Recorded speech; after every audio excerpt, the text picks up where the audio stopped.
Hey guys, welcome back to my channel. So in today's video, I'm going to show you guys how I got these amazing locks right here.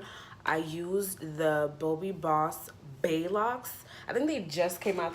They came out, I think, like a month ago. You're going to need this crochet hook needle, neon and pink, and not the purple one. And then you're going to need some patience. Okay, because this took a minute. But other than that, it's definitely worth it. And if you want to see how I did it, then stay tuned. Going in with my leave-in conditioner from the Taliah Waajid Protective Style line. I'm starting off freshly washed hair because you want to make sure your hair is cleaned when you're going to go in for a protective style. Next is the crochet hook, and that is the Bae Locs that I'm going to be using for this hairstyle.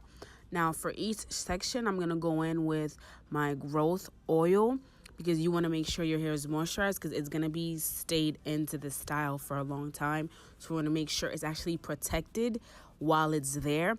And then once I finish with that, I'm going to go in with my shea butter, which is the raw shea butter, the yellow one. And then afterwards, I'm just going to comb through my hair to make sure everything is thoroughly detangled. And I'm going to start with the style. So to start off, you want to make sure you get the loop right where the hair is. And then you're going to put the crochet needle through the little hole. Once you have it in the hole, you close the latch hook. And then you're going to take a strand of your hair and you're going to put the crochet hook through that strand. You're going to put the hair in there.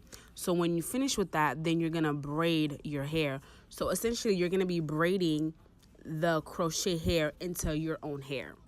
So once you finish braiding your own hair, you're going to braid it all the way down to the tips. Once you have your braid finished, you're going to take your crochet needle and you're going to put that through the entire lock. Make sure you go all the way up to the roots. Now, once you get to the roots, you're going to take the very end of your braid and then you're going to pull that through the lock. Make sure it's the end so you can actually have hair to pull through. Now, once you pull it through the lock, you're going to have some leftover hair. So what you do with that is just basically the same thing again. You're going to put your needle through the lock and you're going to attach the very end of the leftover hair through. And you're going to pull that through the lock again. Now, it can also happen that you're going to have some of your hair color peeking through like mine is. But I personally don't mind that. If you do, I would suggest just getting the same hair color as yours or just doing it again until your hair is not showing.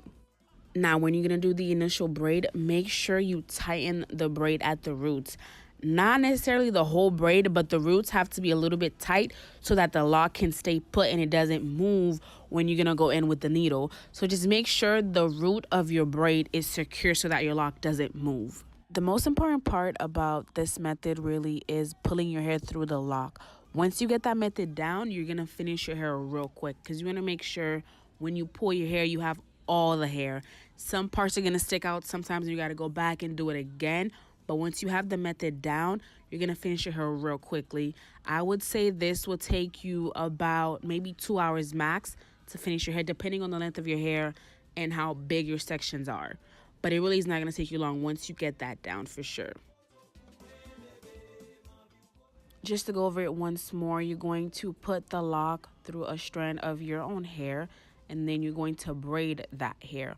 When you finish braiding your hair all the way down, because you want to keep it protected, when you finish braiding your hair, you're going to put the needle through the lock and you're going to put your own hair through the lock with the needle. Now, when you have the little bit of the hair sticking out, you want to make sure the second time you're going to go in, you want to make sure you go right up to where your hair left off. Because if you don't do that, what's going to happen is there's going to be a gap like how mine is. So you want to make sure when you're going to go in for the second time, you go right where you left off. Otherwise, there's going to be a gap in the hair and you're going to have to go back in and fix it because the gap is going to show, especially if your hair color is not the same as the lock.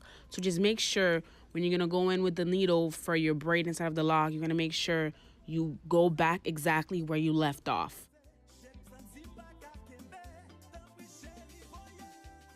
the next day I just used some edge control to just slick my hair down and just make it look a little bit more tame because it was looking kind of crazy.